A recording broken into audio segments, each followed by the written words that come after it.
Aquí pues obviamente esto no es una fístula enterocutánea, pero esto nada más era como para enseñarles que esto pues es una fístula, ¿no?, de la comunicación entre dos superficies epitelizadas. Aquí tenemos una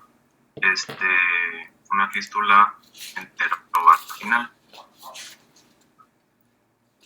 Hablando un poco de su epidemiología, tenemos que las fístulas se van a producir, tienen una frecuencia de 0.8 al 2%. Este valor nos va a estar hablando de que son complicaciones de un proceso diatrógeno. O sea, después de una cirugía abdominal tenemos este riesgo de 0.8 a 2% de que el paciente pueda presentar una fístula. Pero pues obviamente tenemos distintos otros tipos de etiología, que sería la congénita y las adquiridas. Las congénitas pues, son al nacimiento. Estos se van a estar tratando principalmente por un tratamiento quirúrgico y se van a presentar en las primeras etapas de vida por defectos en el cierre en defectos de cierre. Yo creo que eso que nos mencionas de epidemiología, Nef, es como la epidemiología general, porque las adquiridas de las cuales nos vas a hablar en el contexto diatrógeno pueden tener porcentajes más elevados, 10% o hasta un 40%, dependiendo de lo que estemos hablando. Entonces yo creo que más bien eso que nos mencionas de epidemiología, del 0.8 al 2% es una epidemiología general de las fístulas enterocutáneas. Porque sí hay ciertas patologías o ciertos casos como sepsis abdominal, por ejemplo, que pueden tener una incidencia hasta un 10%. ¿Vale? Entonces yo creo que eso es epidemiología general, o no sé dónde lo leíste, así como del 0.8 al 2%, pero me da la impresión como que a lo mejor te confundiste ahí. Bueno, igual ahorita ahí lo checo después, porque sí, no me acuerdo si era general o si era de las como el tipo complicación de un proceso diatrógeno, pero lo checo y si la próxima vez con esto les digo. Entonces vamos a tener otro tipo de fístulas o que se van a producir por otra causa, que son las adquiridas.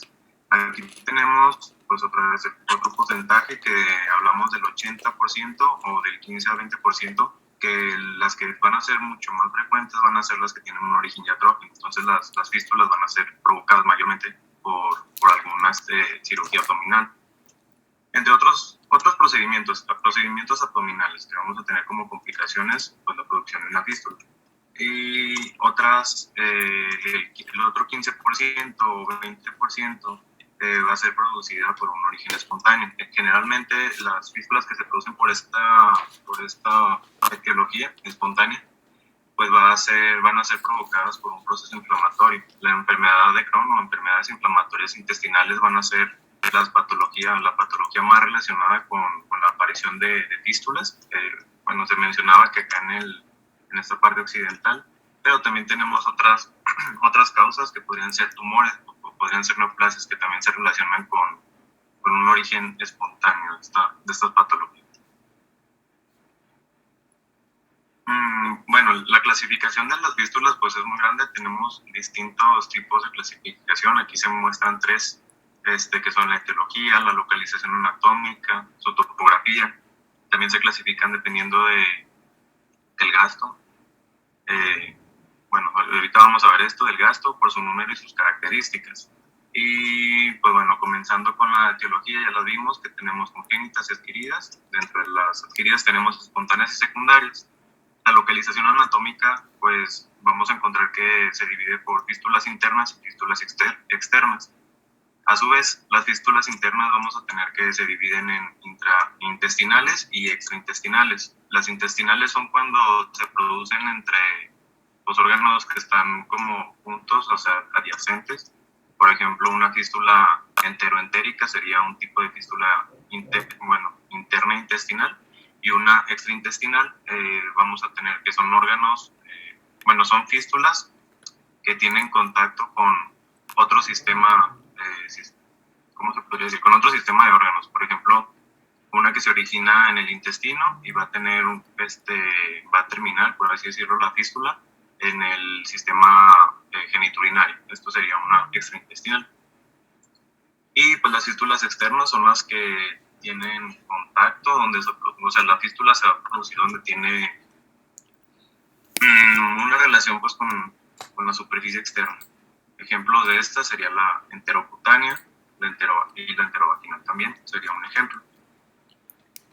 Según su topografía, esofágica, gástricas, duodenales, yeyunales, del hilo y cólicas. Estas también se pueden nos pueden ayudar para clasificar la secreción que puedan tener la fístula. Ahorita lo vamos a ver un poquito más adelante, pero la secreción que se produce a través de esta fístula puede ser distinta a través de estos órganos. Por ejemplo, las fístulas esofágicas, su secreción va a ser un poco característica salival. Hablando de las gástricas, vamos a tener que la secreción es como ácida, de aspecto mucoide.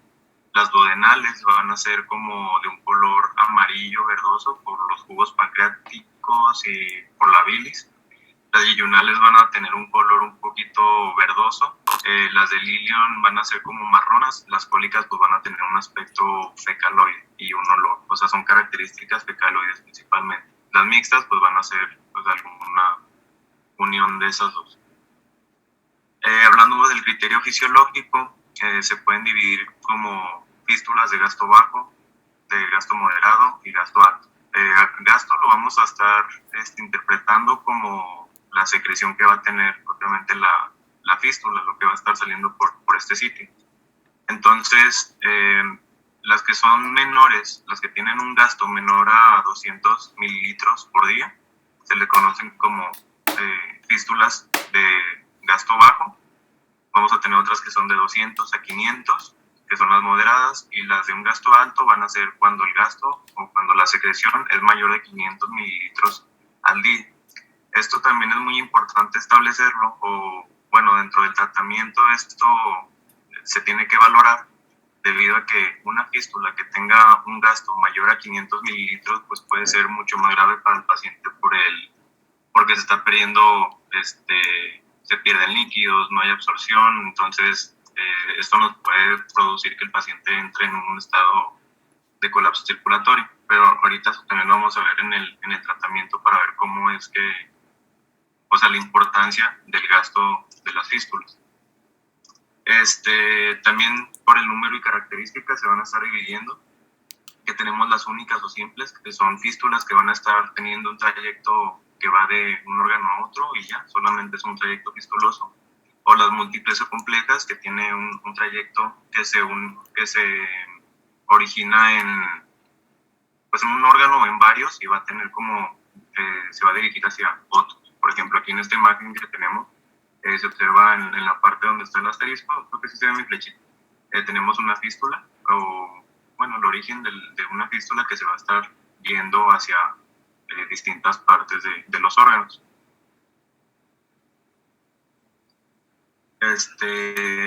Bueno, hablando un poco de su fisiopatología. Antes de que avances, hay que actualizar un poquito acerca de la clasificación, porque se me hace que estuvo un poquito confuso. Bueno, como bien comentan, una fístula es una comunicación anormal entre dos superficies o entre dos epitelios, ¿de acuerdo? Prácticamente cualquier porción del tubo digestivo se puede fistulizar. Podemos tener fístulas esofágicas, gástricas, duodenales, biliares, yeyunales, ileales, colónicas o del recto, ¿sale? Cualquier parte puede presentar una fístula. Y las fístulas pueden ser internas, como nos decía Ned, o externas. Las internas, pues cuando un intestino, por ejemplo, en los casos de los pacientes con enfermedad de Crohn, es frecuente que tengan fístulas internas. Un segmento del intestino se fistuliza con otro segmento del intestino, pero todo en la parte interna del abdomen, sin que tengamos tal vez alguna evidencia de fistulización hacia el exterior, ¿vale? Y las fístulas externas son aquellas que sí tienen comunicación con la parte externa del cuerpo, ¿vale? Lo más frecuente de estas fístulas externas son las enterocutáneas. Esto quiere decir que un segmento del intestino se fistuliza hacia afuera, hacia la piel, ¿vale? Hay una variante de estas fístulas externas que son las denominadas fístulas enteroatmosféricas.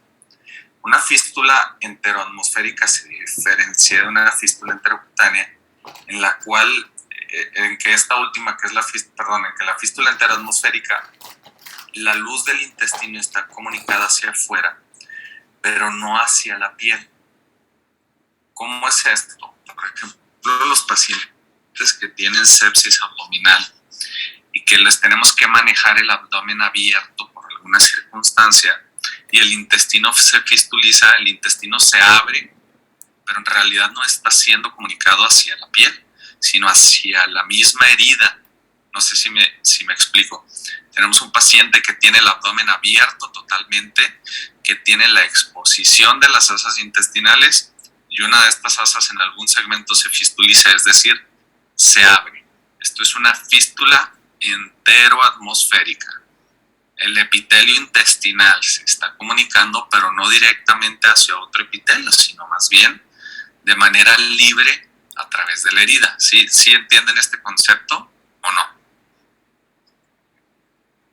O sea, para que sea una fístula enteroatmosférica necesariamente tiene que haber una herida previa, ¿no? Sí, o sea, la fístula enteroatmosférica, el abdomen está abierto. O sea, imagínense un paciente que tiene el abdomen abierto porque está con un proceso séptico,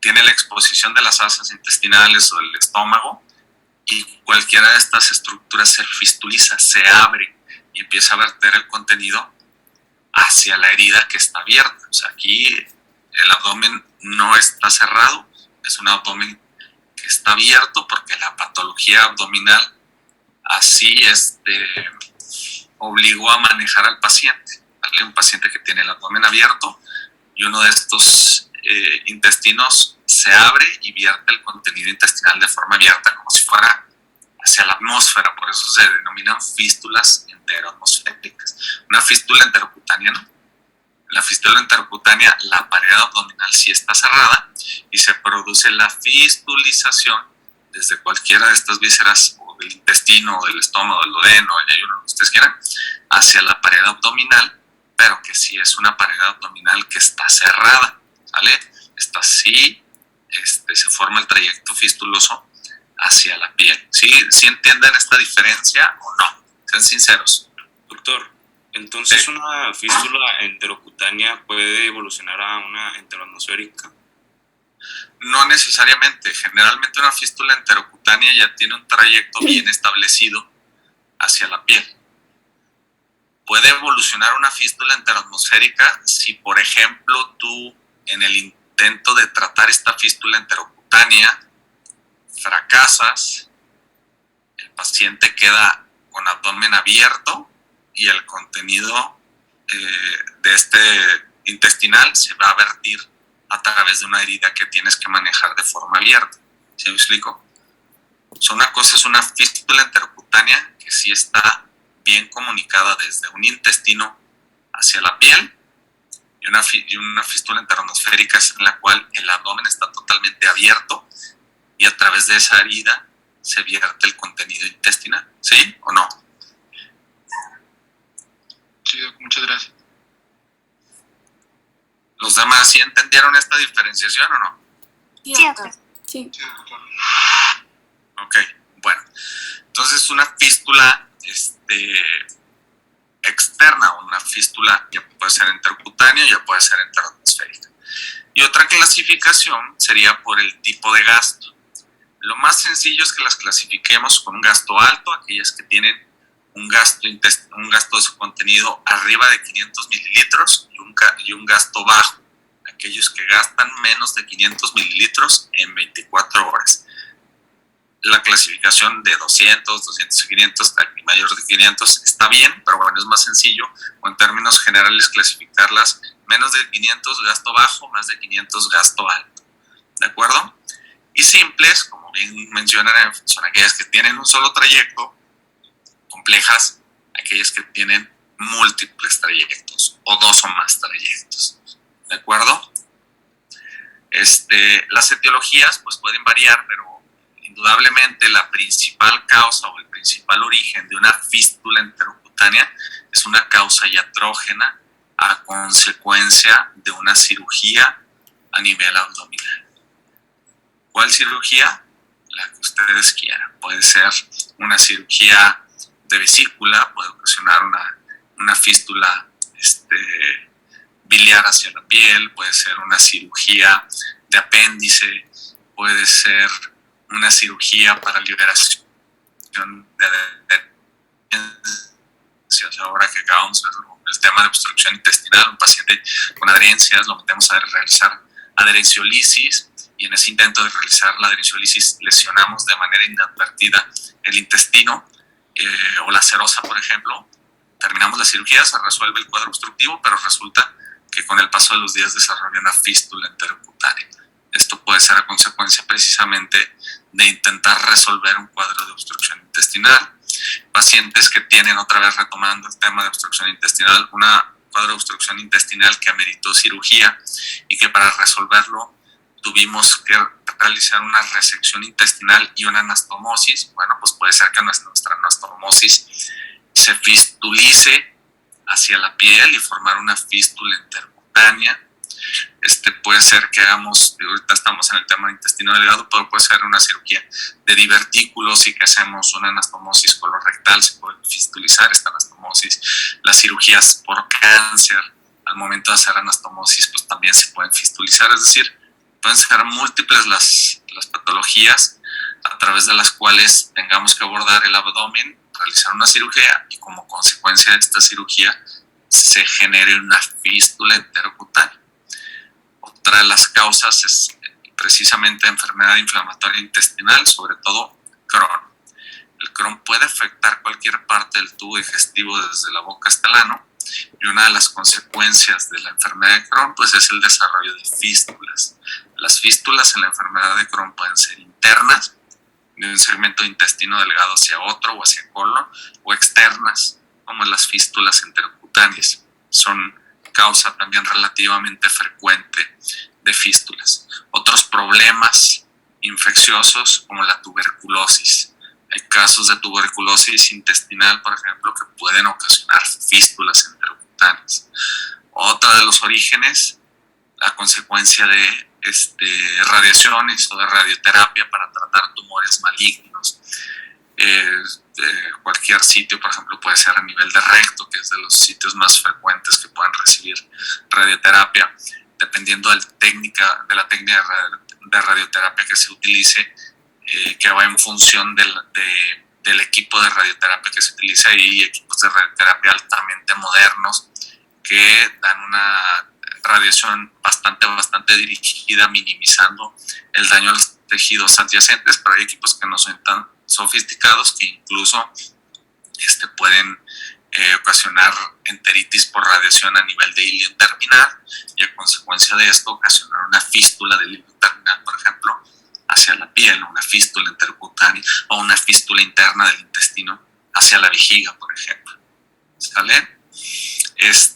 Y más las neoplasias, no sé si mencioné, bueno, las neoplasias también puede ser una manifestación de una etapa avanzada de un problema de cáncer. Generalmente las fístulas a consecuencia de problemas neoplásicos es raro que se manifiesten como una fístula enterocutánea, y habitualmente se manifiestan como una fístula hacia una víscera, como puede ser, hacia un órgano como puede ser la vejiga, ya sea de colon a vejiga o de intestino delgado a vejiga o a vagina, ¿sale? Es más raro que den de manera inicial, o que su manifestación inicial sea una fístula enterocutánea, sino más bien generalmente se realizan, si son fístulas externas, pero que se fistulizan.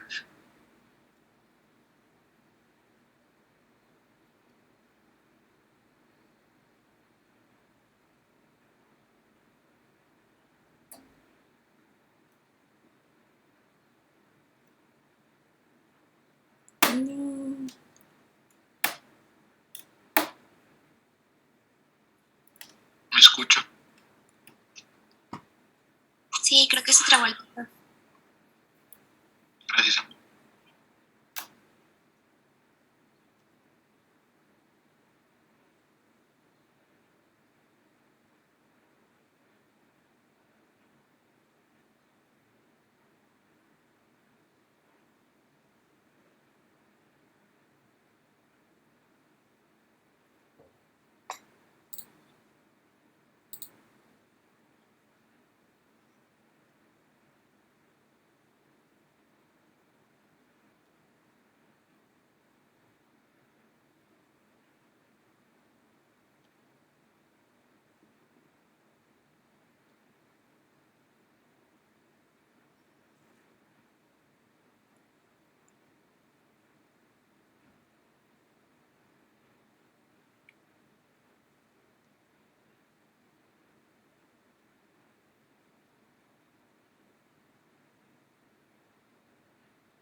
Creo que ya regresé.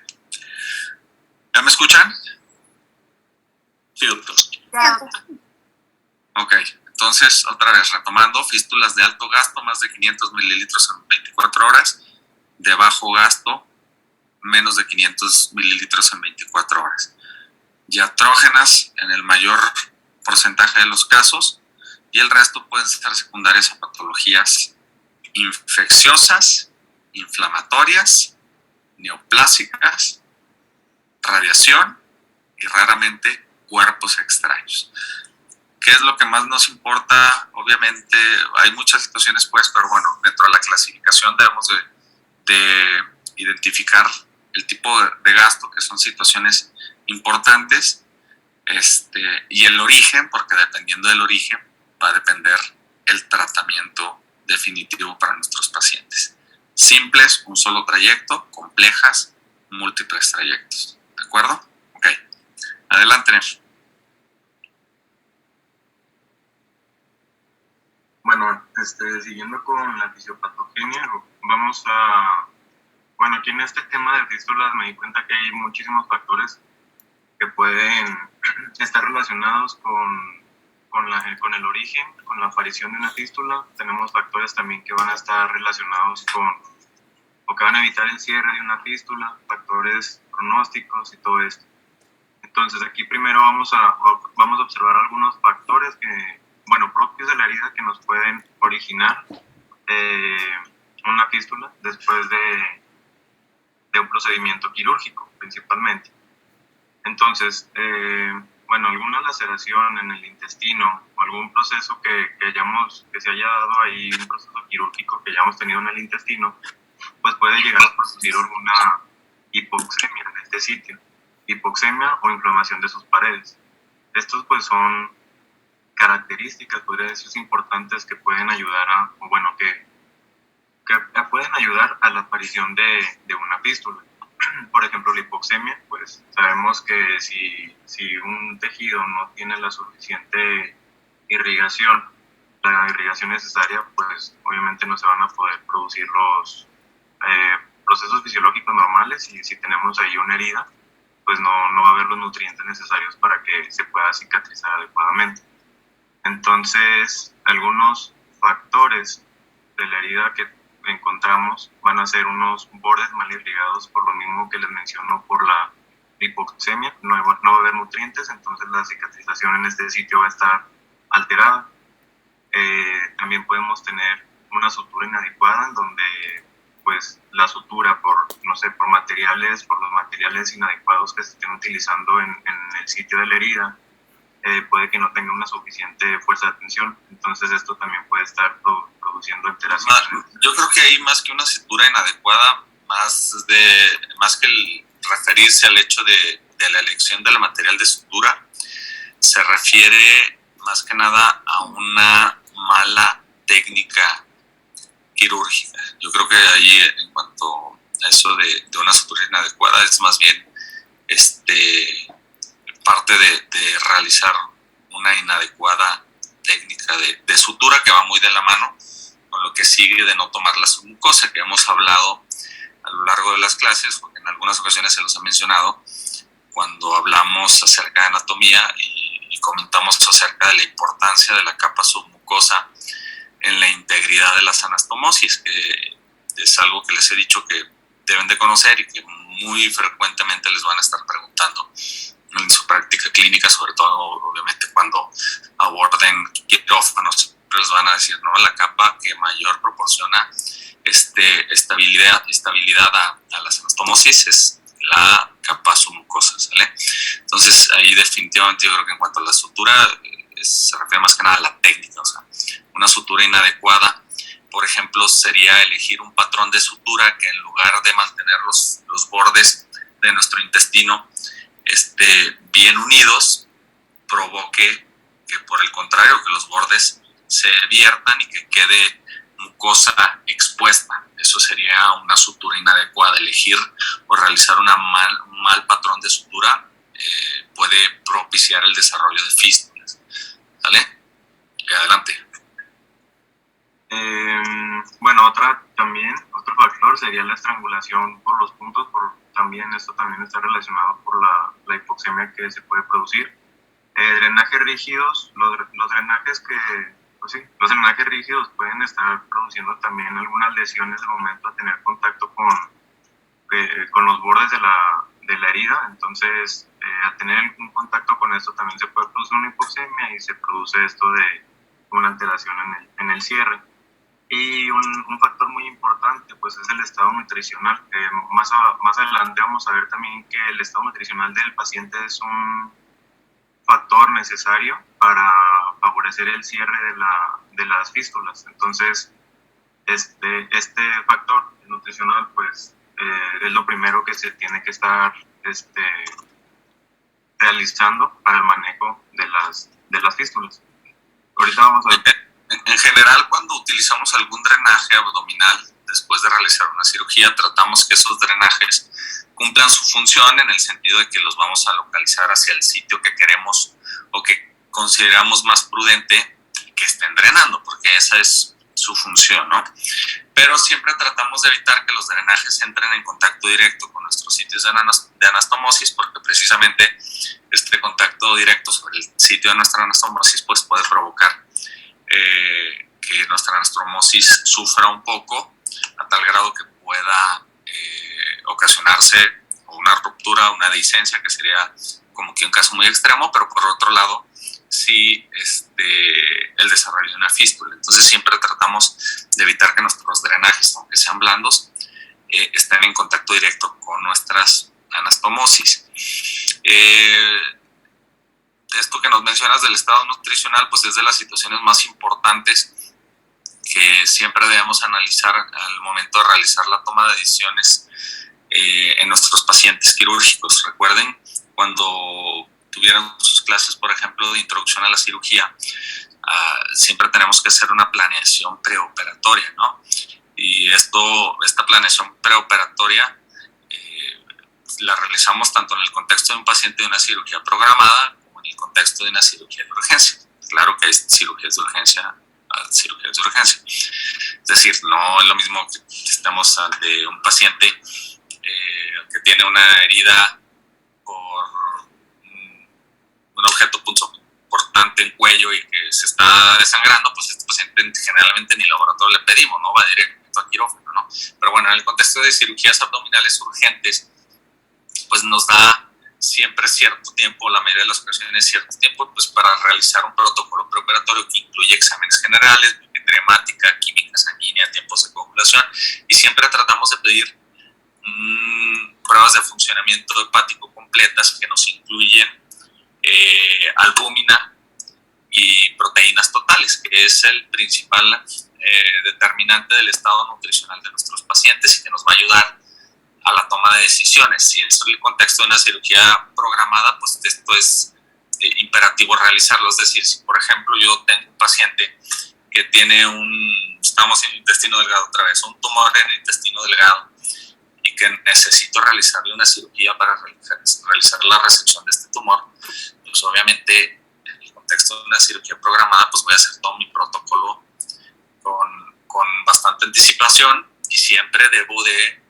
ver el estado nutricional de mi paciente, porque de eso va a depender en gran medida el que yo pueda realizar la resección y anastomosis o que tenga que hacer la resección y la derivación a través de estomas a la pared abdominal.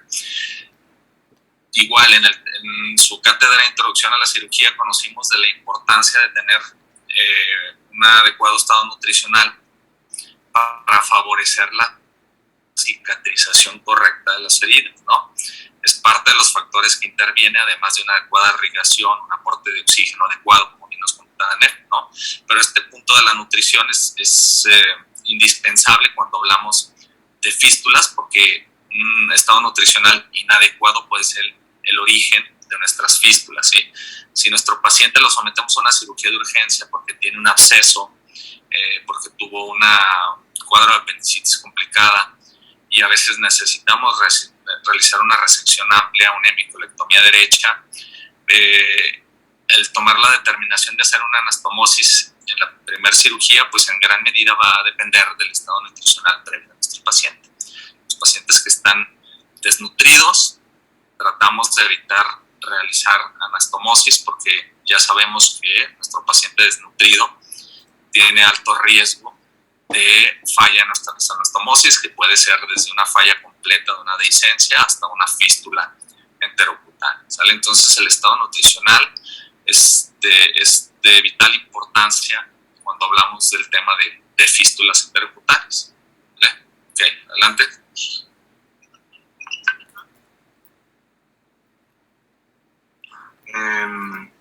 Bueno, aquí tenemos otros factores de los que les hablaba, que estos son factores que van a, bueno, como dice allá arriba, factores que influyen en forma negativa en el cierre de una fístula entérica. Bueno, las fístulas se supone que durante el manejo, en el tratamiento de una fístula, lo que se busca, el principal objetivo de este tratamiento es buscar el cierre de una fístula. Pero pues tenemos distintos factores que van a evitar esto. Hay que diferenciar estos factores con los factores, o sea, los factores que tenemos a la izquierda con los que tenemos a la derecha, porque estos van a ser un poco diferentes. Por ejemplo, los más importantes, que son de los factores que influyen en forma negativa en el cierre, como ya les mencionaba, pues es la nutrición. Uno de los más importantes va a ser la nutrición del paciente.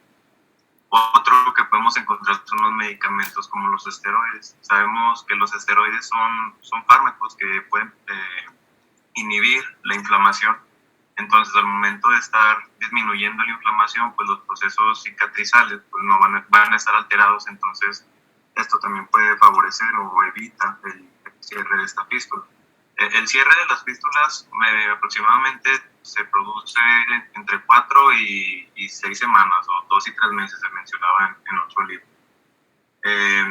Otro de los factores importantes van a ser los locales. Encontramos si existe una persistencia de la inflamación, si se acompaña de una infección como una septicemia, la presencia del cuerpo extraño, si hay una epitelización del trayecto, un trayecto fistuloso pequeño menor a 2 centímetros, y si hay una obstrucción distal del sitio de la fístula. Estos, ahorita, bueno, yo creo que esto se va a ver un poquito mejor cuando ya veamos el tratamiento, ¿no? Aquí como que nada más era para diferenciar lo que estos pues son otros factores que son propios del herida.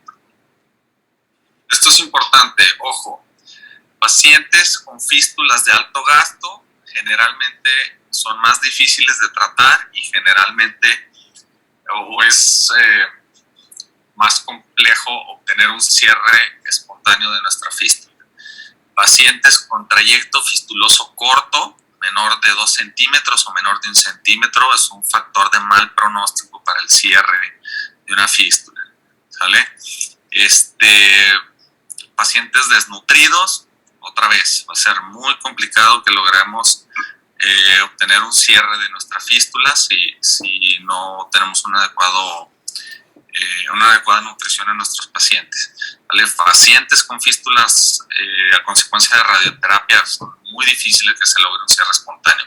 Pacientes con fístulas malignas jamás vamos a lograr un cierre espontáneo de nuestra fístula, a menos de que se trate el problema subyacente, ¿no? Pacientes con terapia con esteroides, otra vez, ya conocieron ustedes en la cátedra de introducción a la cirugía la implicación del uso de esteroides que inhibe la fase inflamatoria de la cicatriz y que obviamente participa de manera importante en una cicatriz normal, ¿no? En los depósitos de fibroblastos y demás, ¿no? Entonces, todos estos criterios los debemos de conocer porque esto va a ser importante al momento de nuestro abordaje diagnóstico terapéutico, hacérselo saber a nuestro paciente cuáles son las expectativas con el tratamiento, las probabilidades de que esta fístula se cure con un tratamiento médico conservador o las probabilidades de que el paciente requiera cirugía. Importantísimo, la obstrucción distal al sitio de la fístula. Obviamente, si nosotros tenemos una fístula, por ejemplo, del ángulo de Treitz a 2 metros y un segmento posterior a la fístula, un segmento que está más adelante de la fístula del intestino, tiene obstrucción, ya sea por una adherencia, lo que ustedes quieran, va a ser imposible que nuestra fístula cierre, porque obviamente si estamos hablando que hay una comunicación anormal entre nuestro intestino y la piel, por ejemplo, y el tránsito intestinal no es normal, si los fluidos, las secreciones del tubo digestivo no pueden seguir su curso hacia el colon, hacia el recto y hacia la parte externa y se están acumulando, pues obviamente van a hacer que nuestra fístula se mantenga con gasto y que el cierre de esta fístula sea muy difícil. Imagínense una manguera, a esa manguera ustedes le hacen un orificio, abren la llave del agua, pues va a estar fugando, ¿no? A través de ese pequeño orificio que ustedes le hicieron. Pero si además pisan esa manguera adelante de donde ustedes le hicieron el orificio, pues ¿qué pasa? Obviamente, si tenían una fuga pequeñita a través de un pequeño orificio, pues ahora la fuga de agua va a ser mucho mayor, ¿no? O sea, en palabras así, un contexto bastante coloquial, pasa lo mismo a través del intestino. O sea, hay una obstrucción distal al sitio de la fístula, pues lo único que va a hacer esta obstrucción distal es que va a estar alimentando el resto de la fístula y va a ser un factor de mal pronóstico para el cierre de nuestras fístulas, ¿sale? Hay una mnemotecnia que por ahí mencionan en algunos de los libros, ustedes la pueden buscar en el libro de Schwartz, que se llama FRIEND. F es de cuerpo extraño, una fístula donde hay un cuerpo extraño, por ejemplo, las mallas que se pueden utilizar para una plastía de una hernia, pues es un factor de mal pronóstico para el cierre de la herida. Radioterapia, la inflamación o infección, free. Epitelización, si nuestro trayecto fistuloso se epiteliza, es también un factor de mal pronóstico para el cierre de la fístula. Después nos vamos sobre la N, que significa neoplasmas, y finalmente la D de distal obstruction, ¿sale? Entonces es una mnemotecnia sencilla que pueden utilizar para conocer como que estos factores de mal pronóstico para el cierre de las heridas, de las fístulas, perdón. FRIEND, ¿de acuerdo? Para que lo tengan en consideración. Ok, adelante. Disculpe, yo tenía aquí una duda, ¿por qué un trayecto fistuloso menor a 2 centímetros va a evitar el cierre? ¿No se supone que si es chiquito favorecería el cierre de la fístula? No, porque eso nos habla que la cercanía del intestino con la pared es mucho más pequeña, o sea, con la pared abdominal, por ejemplo. Entonces, si tú tienes prácticamente el intestino pegado hacia la piel, es más difícil que cierre porque se está alimentando con mayor cantidad de líquido esa fístula, ¿vale? Un trayecto chiquito. En cambio, si tú tienes un trayecto más largo desde adentro, es decir, que el intestino no esté pegado, por ejemplo, a la pared abdominal, es más difícil que este trayecto, uno, se epitelice y que se esté llenando de líquido, ¿sí? ¿De acuerdo? Sí, doctor. ¿Sí me doy a entender o no? Sí, sí. Otra vez, les voy a poner el contexto de la manguera. Tú conectas la manguera a una llave de agua. Tienes una manguera de 10 metros porque tu jardín está grande. Te vas a regar hasta allá, ¿sale? El tiempo que transcurre o que pasa desde que tú abres la llave hacia que empieza a salir por el otro extremo de la manguera sería más corto que, por ejemplo, es más largo, perdón, que, por ejemplo, tú quitas la manguera y pones una cubeta directamente debajo de la llave de agua, ¿no? ¿Cuál va a tener, comparando o traspolando esto hacia la fístula? Es lo mismo. Entre más pegado esté la fuente de la fístula hacia la pared abdominal, va a tener mayor cantidad de líquido, generalmente va a ser una fístula de mayor gasto y también va a ser una fístula con menos probabilidades de cierre, ¿vale? Los trayectos que son más largos, habitualmente mayores a 2 centímetros, es más difícil que estén epitelizados y como es más largo el trayecto que debe de recorrer, nos favorece el cierre de las fístulas de una manera espontánea. ¿Sí? Sí, doctor. Ok.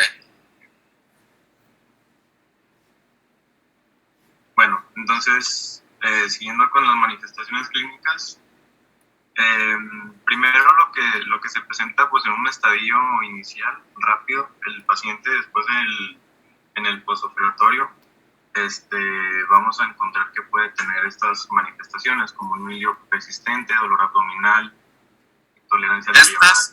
Esto que nos enseñas aquí es lo que yo les quería explicar hace rato, que es una fístula enteroatmosférica. ¿Sale? O sea, ustedes ven ahí la pared abdominal que está totalmente abierta, o bueno, abierta en un segmento y se está vertiendo el contenido intestinal directamente a la herida, ¿sale? O sea, ahí hay un abdomen abierto, hay un intestino que está abierto y se está drenando el contenido intestinal directamente hacia esa zona. Esto es una fístula enteroatmosférica. Esto que ustedes ven aquí es una verdadera catástrofe abdominal y eso es algo que es una monserga tanto para el pobre paciente como para el equipo médico. Es una situación súper compleja de tratar. Esto es algo que como cirujanos jamás queremos ver, y cuando nos enfrentamos a este tipo de situaciones es algo muy complejo de tratar, ¿sale? Pero esto es una fístula enteroatmosférica. Ok. Perdón, ¿qué nos decías? Bueno, que los principales síntomas que iba a manifestar el paciente en el postoperatorio iban a ser los que tenemos aquí, que es el hilio persistente, dolor abdominal, intolerancia al labio oral, fiebre, taquicardia, leucocitosis. Después, con el tiempo, bueno, por así decirlo, o sea, con el tiempo, se podría decir horas o algo así, el paciente pues va a empezar a secretar a través de la fístula, la fístula va a tener el gasto, el contenido intestinal, y como les mencionaba, pues este gasto o el líquido que sale nos puede orientar al sitio de la afectación. Por ejemplo, esta imagen yo la traje porque, la verdad no sé, según lo que decía el libro, es que si teníamos una secreción tipo verdoso, pues podría hacernos pensar en que la fístula la encontrábamos en el duodeno o en el yeyuno.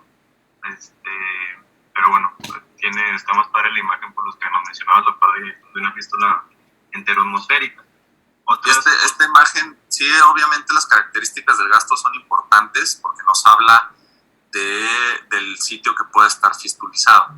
A veces va a ser muy difícil distinguir, por ejemplo, una fístula duodenal de una fístula de yeyuno, pero lo que sí podemos diferenciar es una fístula coreácea o una fístula colónica de una fístula más alta, ¿sí? Por ejemplo, lo que ustedes ven aquí en la imagen, ¿qué ven ahí, por ejemplo, en la imagen de abajo a la izquierda? El paciente está cubierto con compresas. ¿Y qué tiene abajo de las compresas? ¿Qué es eso? Materia fecal. Materia fecal, exactamente. O sea, esto es popó, ¿no? Esto nos está hablando de que es una fístula a nivel de colon. ¿Qué parte del colon? No sé, pero esto es una fístula corácea, ¿no? Y el paciente con una fístula de intestino delgado, las características son distintas. El contenido intestinal es más biliar, ¿vale? Entonces eso a veces también puede ser relativamente sencillo poder diferenciar entre una y otra. ¿Qué nos va a decir el paciente que tiene una fístula? Bueno, imagínense el contexto de un paciente que sometimos a una laparotomía exploradora, diagnóstica y terapéutica, porque el paciente tenía un cuadro de obstrucción intestinal que no mejoró con el manejo médico conservador. Después de 48 horas persistía con el cuadro de obstrucción. Dijimos, hay que operar a este paciente. Le hicimos una laparotomía. Nuestro paciente tenía antecedentes de múltiples cirugías abdominales y pues ya sabíamos que nuestro paciente tenía adherencias. Entonces empezamos a liberar las adherencias que tiene nuestro paciente, ¿no?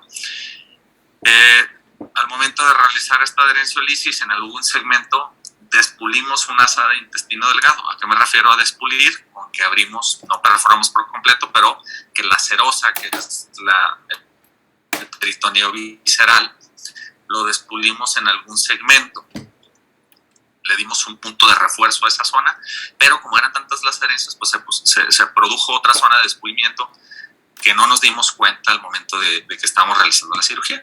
Entonces, terminados el procedimiento, el paciente resuelve su cuadro de obstrucción, empieza a comer, tiene mejoría, y entre el quinto y séptimo día, generalmente, ya cuando el paciente está en casa, el paciente te llama y te dice: Doc, fíjese que a través del orificio donde me puso el drenaje, me empieza a salir líquido como verdoso.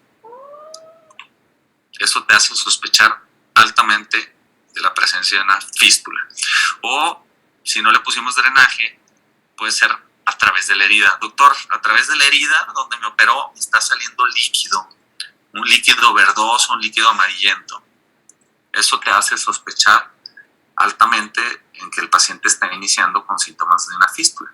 Obviamente puede haber dolor por la inflamación. Si el paciente desarrolla un absceso local, pues puede haber taquicardia, puede haber fiebre y obviamente pues en el protocolo de estudio pues puede haber o tener el paciente leucocitosis, pero generalmente nuestro dato así característico pues es la salida del contenido intestinal a través de alguno de los orificios de algún drenaje o de la línea media o del sitio que utilizamos para realizar el abordaje para nuestra cirugía. Eso es lo principal. Doctor, me está saliendo algo por la herida que parece que está verdoso.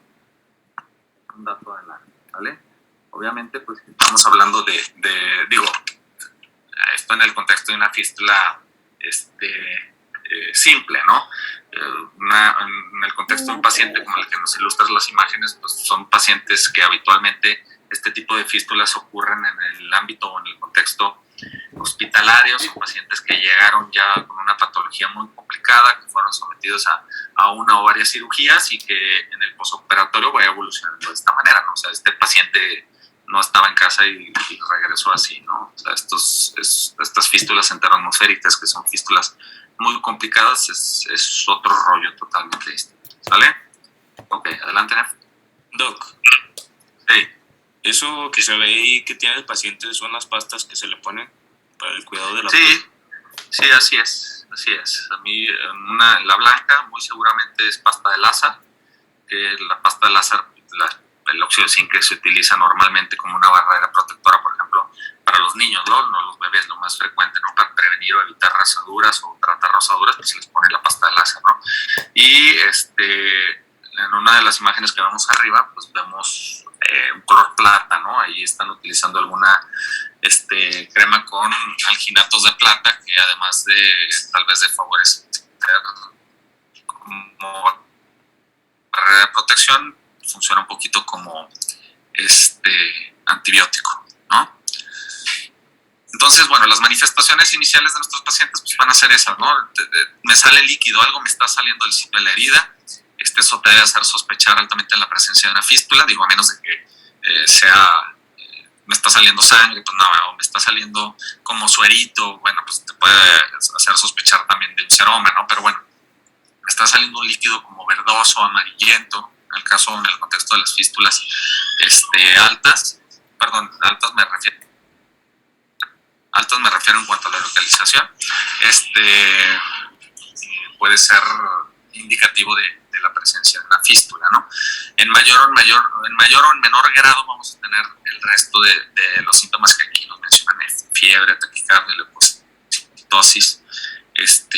Va a variar dependiendo de si el paciente desarrolla sepsis abdominal o desarrolla una sepsis localizada en el sitio donde se abrió la fístula, ¿no? Pero de que se puede presentar cualquiera de estas cosas, se puede presentar, ¿vale? Pásanos lo que sigue, Nef.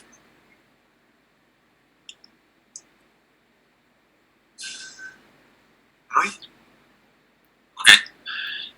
Para el diagnóstico, pues bueno, generalmente nuestro estudio de mayor importancia para el estudio de las fístulas va a ser una tomografía con contraste, ¿sí?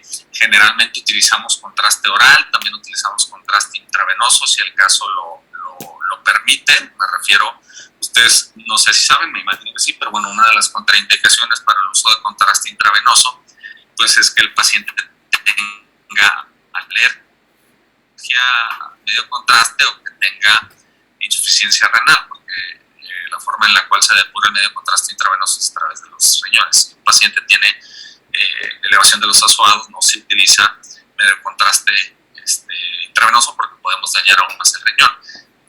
Lo que más nos interesa es el medio de contraste por vía oral, porque obviamente lo que queremos es que el tubo digestivo se pinte con el medio de contraste que nos permita visualizar la localización de la fístula y, de ser posible, su trayecto Me refiero a localización en cuanto a si es, por ejemplo, intestino delgado, o sea, si es duodeno, si es yeyuno proximal, si es yeyuno medio, distal, si es ilio.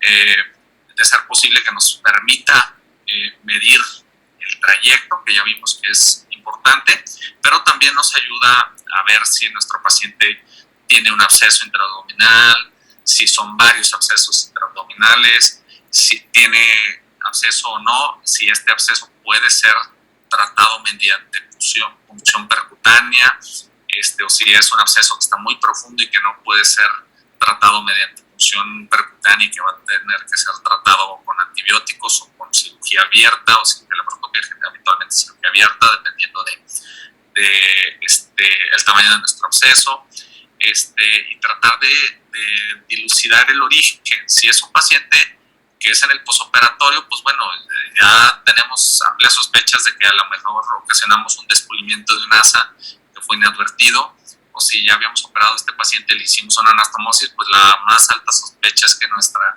anastomosis sea el sitio de la fístula, pero bueno, nos permite dilucidar en mayor o menor grado el origen de nuestra fístula, que ya sabemos y ya lo hemos comentado ampliamente, en la mayoría de los casos son iatrógenos a consecuencias de un procedimiento quirúrgico. El término iatrógeno no me gusta mucho porque se escucha como que tú lo provocaste, ¿no? O sea, se escucha como si fuese de una manera malintencionada. A mí me gusta más utilizar como una complicación posoperatoria, porque en realidad eso es lo que sucede, ¿no? Que es una complicación que está descrita dentro de un procedimiento, ¿no? No es tanto que tú lo ocasiones de una manera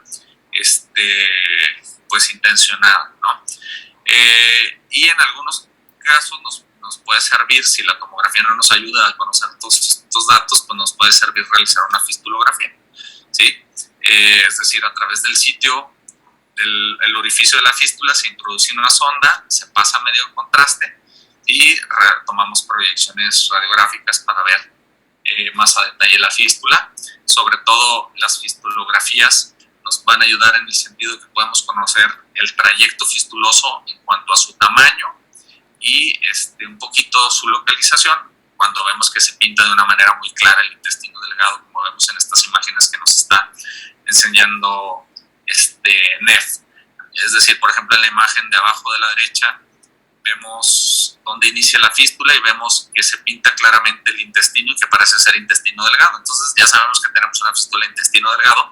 A lo mejor no vamos a saber qué porción del intestino delgado es, pero ya sabemos que esa fístula va hacia intestino delgado, ¿no? Este mismo caso, en la imagen de abajo a la izquierda, vemos la sonda, vemos el inicio de la fístula y vemos que se pinta intestino delgado.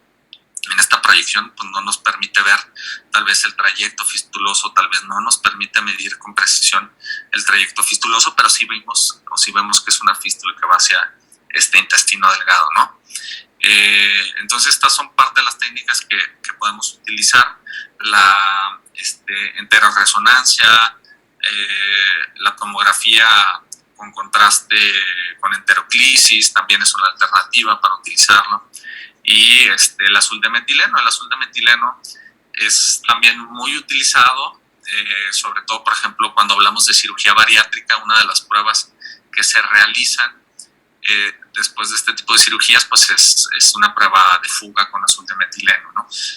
Le das al paciente que tome agua diluida con un poquito azul de metileno, diluido con agua, lo toma y observamos si el azul de metileno sale o no a través de los drenajes o a través de los sitios de drenaje o a través de la misma herida quirúrgica que utilizamos para realizar nuestra cirugía. Entonces esto es una forma también sencilla de poder establecer si nuestro paciente está fistulizado o no, pero generalmente lo utilizamos para fístulas del tubo digestivo alto, ¿no? A nivel de esófago, a nivel de estómago, a nivel de duodeno o de yeyuno proximal. ¿De acuerdo? Ok, adelante, Nef. ¿Ya me pasó el tratamiento? Sí, ¿ibas a agregar algo distinto de lo de diagnóstico? No, de hecho lo mismo. Bueno. Ok. Entonces, mañana continuamos con esto de tratamiento, para darle un poquito de detenernos un poquito hasta el tratamiento. Y yo espero que terminemos mañana. Y de ser posible, continuamos con el siguiente tema. ¿Sale? ¿Dudas, preguntas de lo que platicamos ahorita, chavos? Oiga, Doc, entonces el examen va a quedar hasta aquí. Así es. Hasta aquí va a quedar su examen. Que sí, no creo que vayan a pasar, no le podemos agregar otro tema. Sí, yo creo que sí, gracias, Doc. Ya mínimo que avanzando, ¿no? Con 7 es la calificación mínima probatoria.